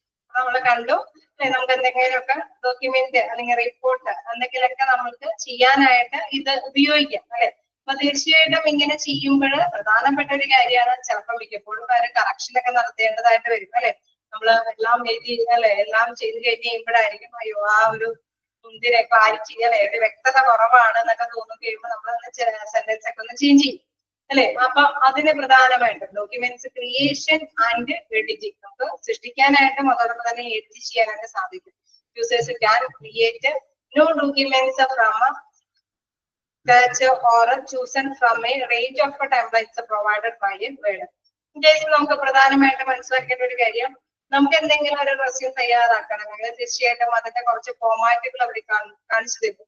നമ്മളിപ്പോ എവിടെയെങ്കിലും ഒരു ആപ്ലിക്കേഷൻ ഫോം തയ്യാറാക്കണമെന്ന് പറഞ്ഞ് സമീപിക്കുകയാണെങ്കിൽ ഈ രീതി മതിയോ ഇന്ന രീതി മതിയോ എന്നൊക്കെ ചോദിക്കാറുണ്ട് അല്ലേ? ഉണ്ടോ? അങ്ങനെ ഉണ്ടാവാറുണ്ടോ? ഇപ്പൊ എല്ലാവരും സ്വന്തമായിട്ടൊക്കെയാണ്. ഓക്കെ. അപ്പൊ അങ്ങനെ ചെയ്യുമ്പോൾ നമുക്കറിയാം നമ്മുടെ മുമ്പില് ചില രീതികൾ അല്ലെ നമുക്ക് ടെംപ്ലേറ്റുകൾ നമുക്ക് മുമ്പിൽ പ്രൊവൈഡ് ചെയ്യും. It offer a vast set of formatting tool for a text, paragraphs and pages, permitting users to customize the appearance of the document. അപ്പൊ തന്നെ അതുകൊണ്ട് തന്നെ നമുക്ക് പെട്ടെന്ന് തന്നെ നമുക്കത് ഫോർമാറ്റ് ചെയ്തെടുക്കാൻ പറ്റും. ഇൻ കേസ് ടെക്സ്റ്റിലൂടെ നമുക്ക് എല്ലാ കാര്യങ്ങളും അല്ലെങ്കിൽ പാരഗ്രാഫ് ഒക്കെ സെറ്റ് ചെയ്ത് പേജസ് ഒക്കെ അപ്ഡേറ്റ് ആയിട്ട് തന്നെ സെറ്റ് ചെയ്തൊക്കെ അതേ കൈകാര്യം ചെയ്യാനൊക്കെ സാധിക്കും. പിന്നെ ഇതിന് പ്രധാനപ്പെട്ട നമ്മൾ കണ്ടു അല്ലെ അപ്പിയറൻസിനെ നമുക്ക് ഒത്തിരി കൂടുതലല്ലേ നമ്മൾ ആകർഷിക്കുന്ന വിധത്തില് ചിലപ്പോൾ ഇച്ചിരി ബോൾഡ് ആക്കി ചിലതൊക്കെ മാറ്റി കൊടുക്കണം, ചിലതിനൊക്കെ കോളം തിരിച്ചൊക്കെ കൊടുക്കണം എന്ന് തോന്നും, ചിലതൊക്കെ കളർ കൊടുക്കണമെന്ന് തോന്നും. അപ്പൊ ഇതിനെല്ലാം അല്ലെ നമ്മുടെ റെസ്യൂമിന് അല്ലെങ്കിൽ നമ്മുടെ റിപ്പോർട്ടിന് അല്ലെങ്കിൽ ഡോക്യുമെന്റിനൊക്കെ എങ്ങനെ നല്ല ഒരു അപ്പിയറൻസ് കിട്ടും അല്ലെ എല്ലാവർക്കും ഇഷ്ടപ്പെടുന്ന രീതിയിലേക്ക് ആക്കി മാറ്റാനുള്ള എല്ലാ സാഹചര്യങ്ങളും എല്ലാ രീതികളും എന്നകത്തുണ്ട്. നമ്മുടെ മൈക്രോസോഫ്റ്റ് വേഡിന്റെ ആ ഒരു ടൂൾ ബാറിലൊക്കെ കൃത്യമായിട്ട് ഓപ്ഷൻസ് ഒക്കെ ഉണ്ട്. അപ്പൊ അതെടുത്തിട്ട് നമുക്ക് ഇഷ്ടമുള്ള രീതിയിലേക്ക് അതിലേക്ക് കൈകാര്യക്കാരൊക്കെ സെറ്റ് ചെയ്ത് കൊടുക്കാനോ പേജ് നമ്പർ ഇടാനോ അല്ലെങ്കിൽ എന്തെങ്കിലും ബോൾഡ് ആക്കി മാറ്റാനോ കളർ കൊടുക്കാനോ എല്ലാത്തിനുമുള്ള സൗകര്യം അതിലുണ്ട്. നെക്സ്റ്റ് ഫീച്ചർ ആയിട്ട് പറയുന്നത് collaboration and sharing. Okay, collaboration and sharing എന്ന് പറയുമ്പോൾ നമുക്ക് അറിയാം അല്ലെ ഇത് ഇതിന്റെ ഇതെന്ന് പറയുന്നത് ചിലപ്പോൾ എല്ലാ കാര്യങ്ങളും നമുക്ക് എല്ലായിടത്തേക്കും ചിലപ്പോൾ എത്തിക്കേണ്ടതുണ്ടാവും അല്ലെ. Microsoft Word supports collaboration features making multiple users able to work on document at the same time.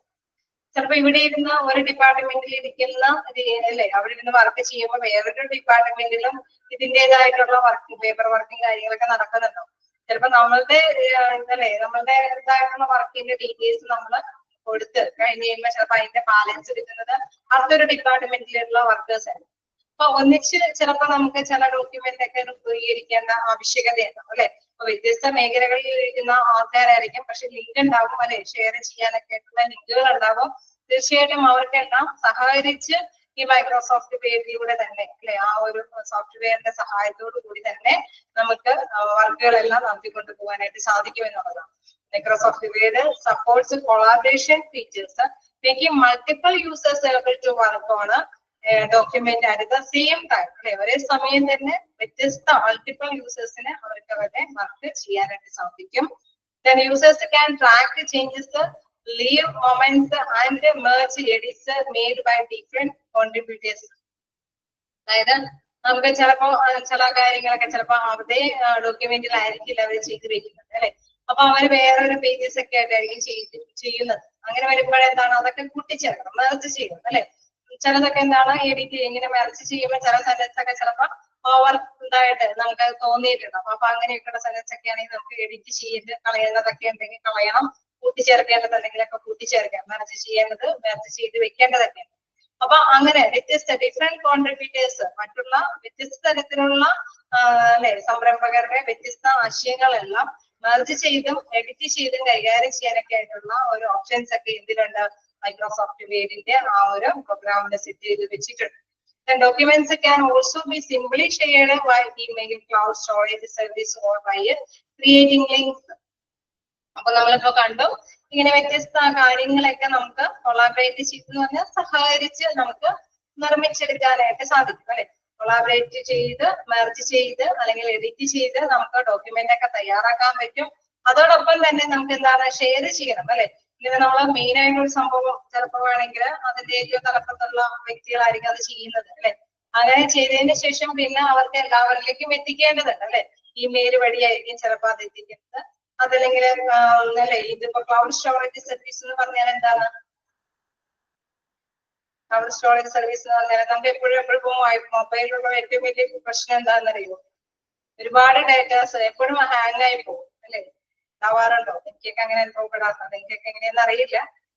ചിലപ്പോഴൊക്കെ ഈ ഫോണിൽ ഒരുപാട് ഡാറ്റാസുകൾ അല്ലേ, ചിലപ്പോഴാണെങ്കിൽ കുട്ടികൾക്കൊക്കെ സെപ്പറേറ്റ് ഒക്കെ മേടിച്ചു കൊടുക്കാത്ത പാരന്റ്സ് ഒക്കെ ആണെങ്കിൽ കുറച്ചും കൂടി അവർക്കും ആവശ്യവുമാണ്, എന്നാൽ സെപ്പറേറ്റ് കൊടുക്കാത്ത വ്യക്തികളൊക്കെ ആണെങ്കിൽ തീർച്ചയായിട്ടും അവരുടെയും കുറെ ഡാറ്റാസ് ഉണ്ടാവും. ഓക്കെ, മറ്റുള്ളവരുടെ അല്ലെ നമ്മുടെയും കുറെ ഡാറ്റാസ് ഉണ്ടാവും.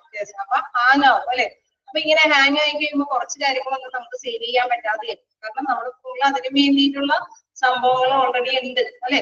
അപ്പൊ അങ്ങനെ വരുമ്പോൾ ഈ കമ്പ്യൂട്ടറിൽ നമുക്ക് ഇതേമാതിരി തന്നെ ഒരുപാട് സ്റ്റോറേജ് വെക്കേണ്ടതുണ്ട്, നമുക്കറിയാം. അപ്പൊ ഇത് ക്ലൗഡ് സ്റ്റോറേജ് എന്ന് പറയുമ്പോൾ അത് ഗൂഗിളിൽ അല്ലെ നമുക്ക് അത് അവിടെ ഒരു സ്റ്റോറേജിന്റെ പ്രോബ്ലം വരുന്നില്ല.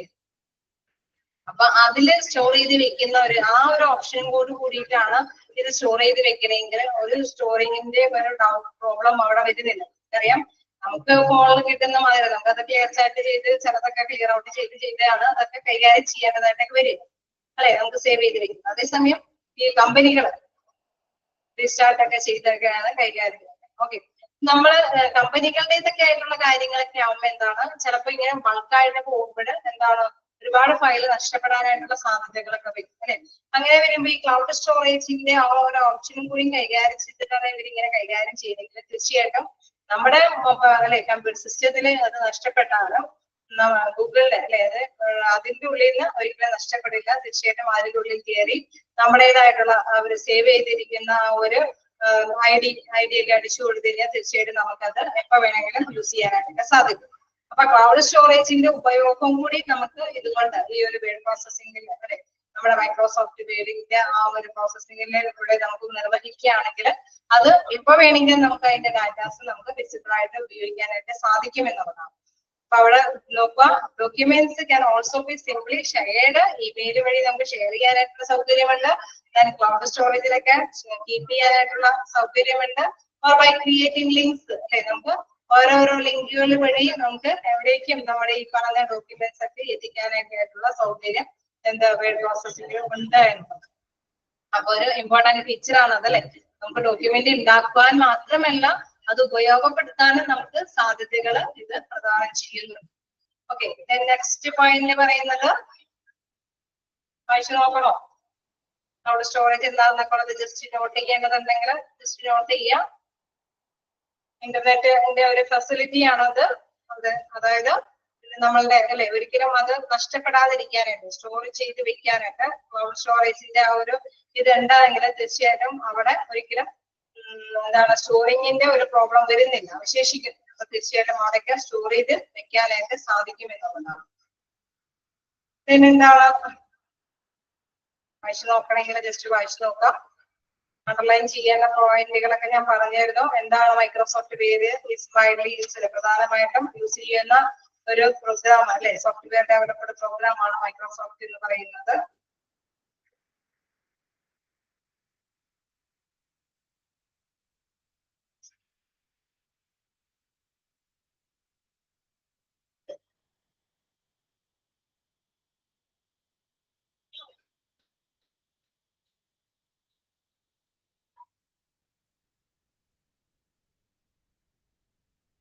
കൊളാബറേഷൻ എന്ന് പറഞ്ഞാൽ സഹകരിച്ച് പ്രവർത്തിക്കാനായിട്ട്, സഹകരിക്കാനായിട്ട്.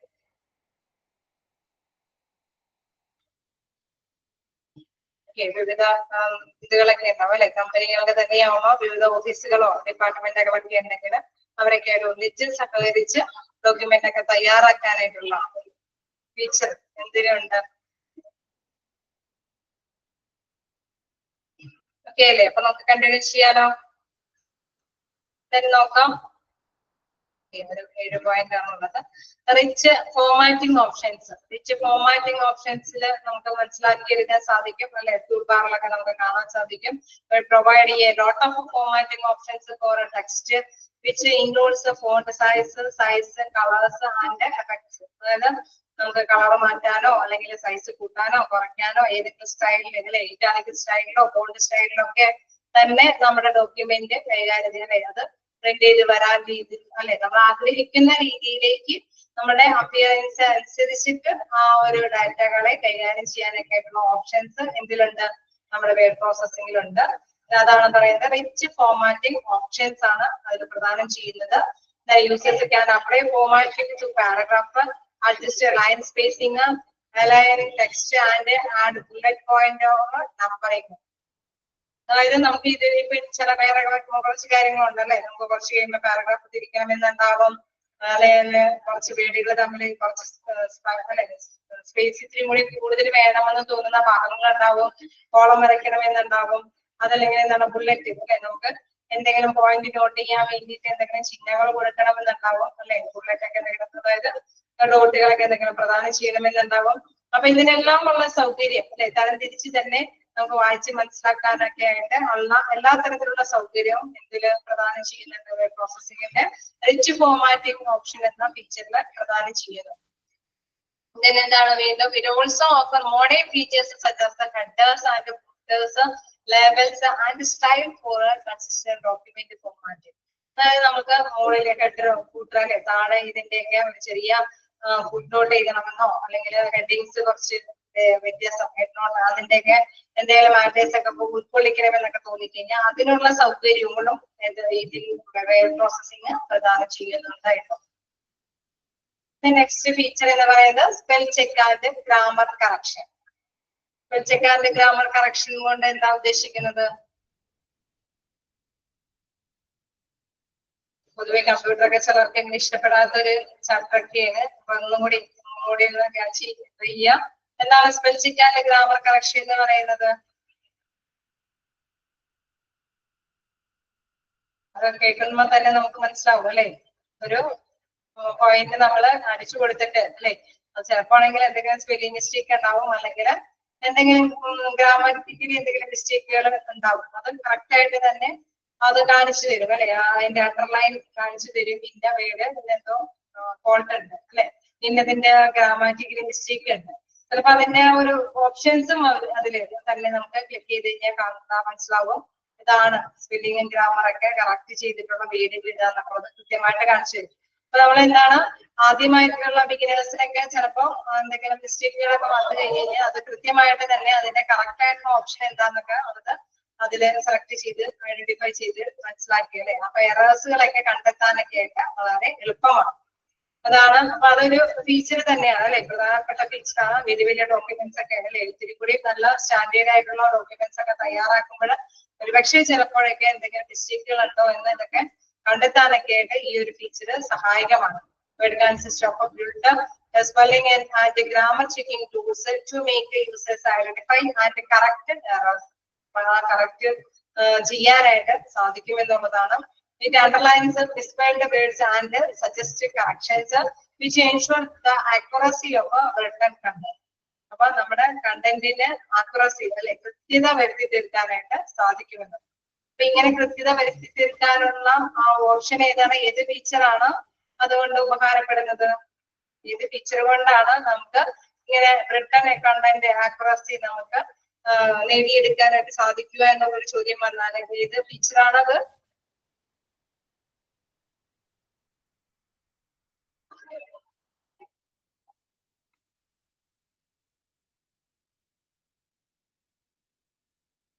ചോദ്യം മനസ്സിലായില്ലെന്ന് തോന്നണോ?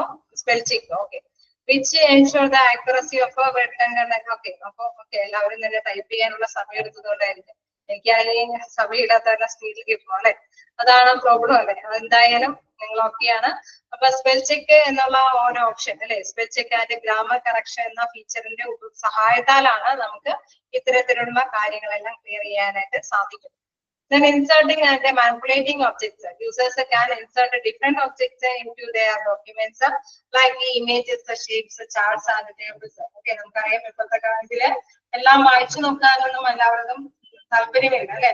പെട്ടെന്ന് തന്നെ മാറ്റേഴ്സ് നമ്മുടെ മൈൻഡിലേക്ക് എത്താം. നമുക്കറിയാം അഡ്വർടൈസ്മെന്റ് ചെയ്യുന്ന ചില പേപ്പേഴ്സുകളൊക്കെ കണ്ടു കഴിഞ്ഞാൽ നമുക്കറിയാം അതിൽ ഒരുപാട് ഇങ്ങനെ എഴുതി തയ്യാറാക്കുന്നുണ്ടാവുമല്ലോ അല്ലെ. ചില ഇമാജിൻ ചെയ്തിരിക്കുന്ന കുറച്ച് ഇമാജിനുകളോ അല്ലെങ്കിൽ ചാർട്ടുകളോ ഷേപ്പുകളൊക്കെ ആയിരിക്കും. അതിൽ എന്തെങ്കിലും കാര്യങ്ങളൊക്കെ അതിൽ നിന്ന് നമുക്ക് മനസ്സിലാവും ആശയങ്ങളൊക്കെ അല്ലെ. അപ്പൊ അതിന് പറ്റുന്ന തരത്തിലുള്ള ഓപ്ഷൻസും ഫീച്ചറും ആദ്യത്തെ 2 വേർഡ് പ്രോസസ്സിംഗിലുണ്ട്. Inserting and manipulating objects. Users can insert different objects into their document like images, shape, charts and table. Table വരയ്ക്കാനും ചാർട്ടുകൾ അല്ലെ തയ്യാറാക്കി ഇടാനൊക്കെ ഉള്ള ഓപ്ഷൻ ഇതിനകത്തുണ്ട്. Then word permits resizing, positioning and formatting of these objects make it easy to improve the visual appeal of documents. നമുക്കറിയാം visually അല്ലെ, നമുക്ക് എത്രയും എല്ലാവരുടെയും മൈൻഡിലേക്ക് എത്രയും പെട്ടെന്ന് ക്യാച്ച് ചെയ്യാൻ പറ്റുന്ന രീതിയിലേക്ക് മാറ്റിയെടുക്കാനുള്ള ഫീച്ചർ ഇതിലുണ്ട്. വേർഡ് പ്രോസസ്സിംഗ് എന്നുള്ള ഇതിന്റെ പ്രോഗ്രാമിൽ സെറ്റ് ചെയ്തിട്ടുണ്ട്. Then templates and themes. എന്താ പറയുന്നത്, Word provides a wide range of templates and themes for various document type, including resumes, letters, files, and more.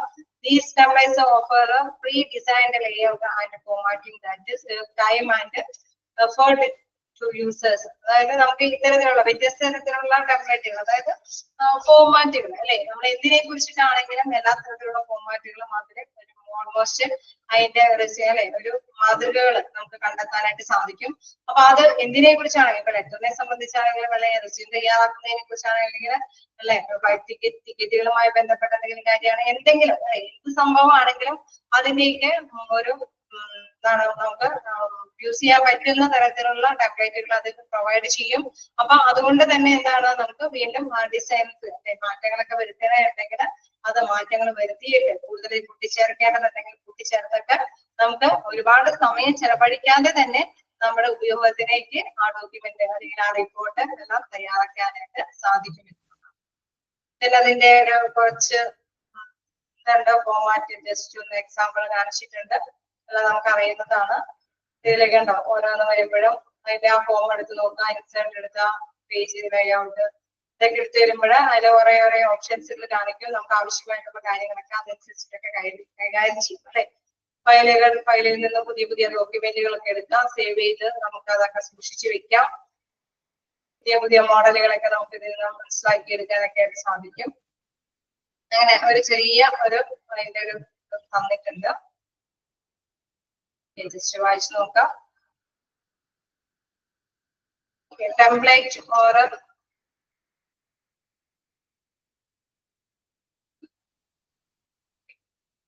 template and themes. Word provides a wide range of templates and themes for various document type, including resumes. അതായത് വ്യത്യസ്ത തരത്തിലുള്ള നമ്മളുടെ റെസ്യൂമുകളാണെങ്കിലും letter ആണെങ്കിലും എല്ലാ തരത്തിലുള്ള സംഭവത്തിന്റെയും നമുക്കൊരു എന്താ പറയുക ഒരു മോഡൽ അല്ലെ.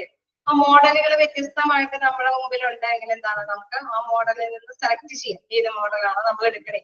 എന്നിട്ട് ആ മോഡൽ എടുത്തിട്ട് നമുക്ക് ആവശ്യമായിട്ടുള്ള മാറ്റങ്ങൾ അതിലേക്ക് വരുത്തിയാൽ മതി. അപ്പൊ അതുകൊണ്ട് എന്താ പ്രധാനമായിട്ട് സാധിക്കുന്നത്, ഒരുപാട് സമയം ചെലവഴിക്കാതെ തന്നെ നമുക്ക് അതിൻ്റെ ഉള്ളിലേക്ക് കുറച്ച് എഡിറ്റ് ചെയ്ത് അല്ലെ കുറച്ച് മാറ്റേഴ്സ് ഒക്കെ മാച്ച് ചെയ്ത് കയറ്റുകയോ അല്ലെങ്കിൽ കുറച്ചൊക്കെ കട്ട് ചെയ്ത് കളയുകയോ ഒക്കെ ചെയ്താൽ മാത്രം മതി അല്ലെ. അല്ലാതെ പുതിയതായിട്ട് നമുക്ക് രൂപീകരിക്കേണ്ടതായിട്ടുള്ള ആവശ്യകത വരുന്നില്ല. ക്ലിയർ ആയോ?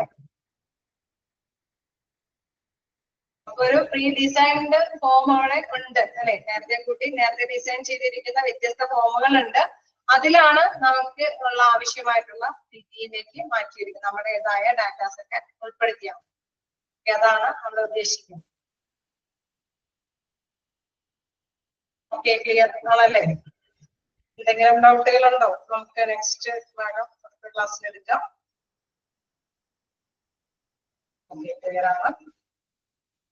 നമുക്ക് നെക്സ്റ്റ് കാണാം, നെക്സ്റ്റ് ക്ലാസ്സിൽ കാണാം. Okay, thank you.